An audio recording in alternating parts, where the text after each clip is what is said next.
నమస్కారం. మన కృష్ణ శారద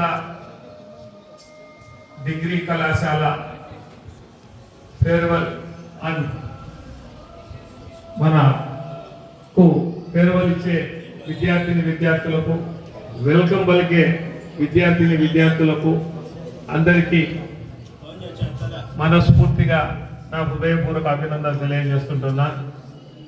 ముఖ్యంగా మీకు అందరికీ తెలియజేయడం ఏమంటే, మీకు తెలియని విషయాలు కూడా కొన్ని చెప్పదలుచుకున్నా. యాక్చువల్గా మన ప్రాంతంలో విద్య అభివృద్ధి కోసం స్వచ్ఛందంగా ముందుకు వచ్చి 1972లో దేశాయి మార్కారెడ్డి, దేశాయి శేషారెడ్డి స్మారక జూనియర్ కళాశాలను స్థాపించి, మరి అప్పటి గవర్నర్ గా జస్టిస్ ఓబుల్ రెడ్డి గారు ఉన్నప్పుడు, మా తాతగారు ఈ గ్రామ వాస్తవులు ఉన్నప్పుడు, తరువాత దాన్ని గవర్నమెంట్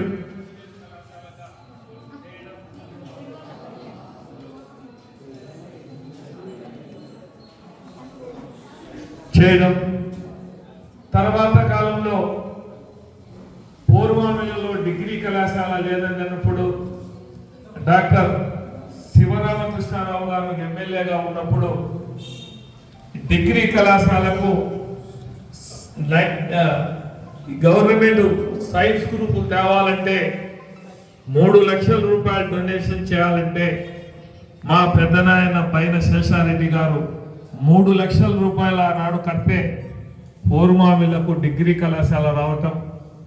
మరి అదే విధంగా మా తల్లి గారు కృష్ణమ్మ గారు ఇప్పుడు ఉన్నటువంటి డిగ్రీ కళాశాలకు 46 ఎకరాల స్థలాన్ని ఆ రోజు గుర్తించి డిగ్రీ కళాశాలకు ఇప్పించడం, తర్వాత ఇక్కడి విద్యార్థుల అవసరాలను బట్టి 92-93లో కృష్ణ శారద జూనియర్ కళాశాలను స్థాపించి, తర్వాత 95లో డిగ్రీ కళాశాలను స్థాపించి, గవర్నమెంట్ కాలేజీలో లేనటువంటి కోర్సులను కూడా మన కాలేజీకి తీసుకురావడం, విద్య వ్యాపారంగా జరుగుతున్నటువంటి నేటి రోజుల్లో విద్యను వ్యాపారంగా చూడకుండా ఒక సమాజ అభివృద్ధి కోసం ఇక్కడ చదివినటువంటి విద్యార్థులు కొన్ని వేల మంది విద్యార్థులు కాలేజీలో చదువుకొని దేశ విదేశాల్లో అయితేనేమి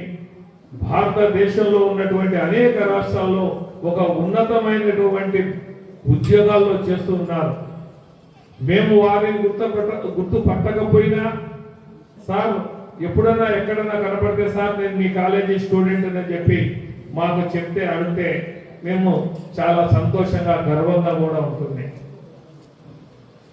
కాబట్టి నేను చెప్తున్నా, విద్యార్థి దశ అనేది చాలా కీలకమైనది.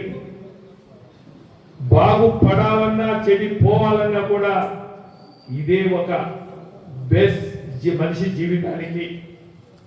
కొంతమంది ప్రేమ వ్యవహారం, కొంతమంది తల్లిదండ్రులను ఇబ్బంది పెట్టి చదువుకుంటారని కాలేజీకి పంపిస్తే వాళ్ళు తల్లిదండ్రులకు ఇటు వారి కుటుంబ సభ్యులకు బాధ కలిగించే విధంగా ప్రవర్తించడం. నిజంగా చెప్పాలంటే ప్రేమ పెళ్లిళ్ళు ఎక్కడ కూడా 90% కూడా సక్సెస్ కాల. ఆ ప్రేమించేటప్పుడు కులం చూడు, మతం చూడు, ప్రాంతం చూడు, ఏది చూడు, వాళ్ళు ఒకే ఆలోచనతో ఉంటారు. తర్వాత రోజుల్లో కష్టపడి మళ్ళీ విడాకులు తీసుకునే పరిస్థితులు కూడా వస్తున్నాయి. కాబట్టి నేను మీకు అందరికీ చెప్తున్నా, చదువే ముఖ్యం. దివంగత ముఖ్యమంత్రి రాజశేఖర రెడ్డి గారు ఉన్నప్పుడు బీద కుటుంబాల్లో ఉన్నటువంటి వాళ్ళు కూడా డాక్టర్లు, ఇంజనీర్ కావాలని ఫీజు రింబర్స్మెంట్ తీసుకువచ్చినటువంటి ఘనత భారతదేశ చరిత్రలో మన రాజశేఖర రెడ్డి గారిదే అని చెప్పే సభాముఖంగా మీకు తెలియజేసుకుంటున్నాను.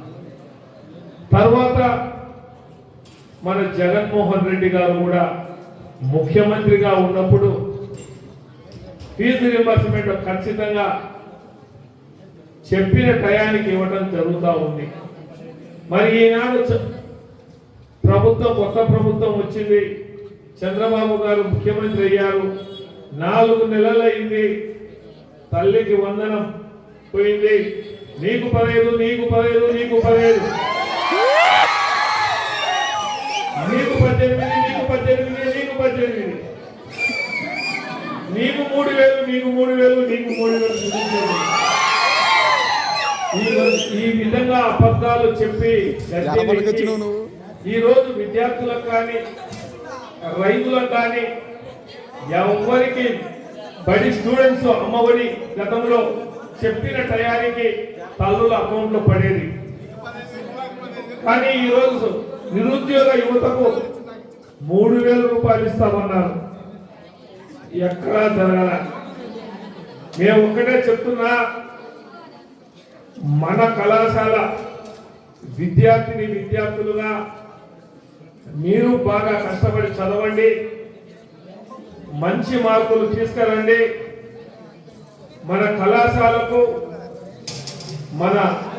మీ తల్లిదండ్రులకు, ఇక్కడ మీ చదువు చెప్పినటువంటి ఉపాధ్యాయులకు, లెక్చర్స్ అందరికీ కూడా మంచి పేరు తీసుకురావాలని, ఈ రోజుకి కూడా చాలా మంది ఇక్కడ చదివినటువంటి ఫస్ట్ బ్యాచ్, సెకండ్ బ్యాచ్ వాళ్ళ పిల్లలు కూడా మళ్ళీ మన కాలేజీలో చేరే పరిస్థితి ఉంది, చేరినారు చాలా మంది.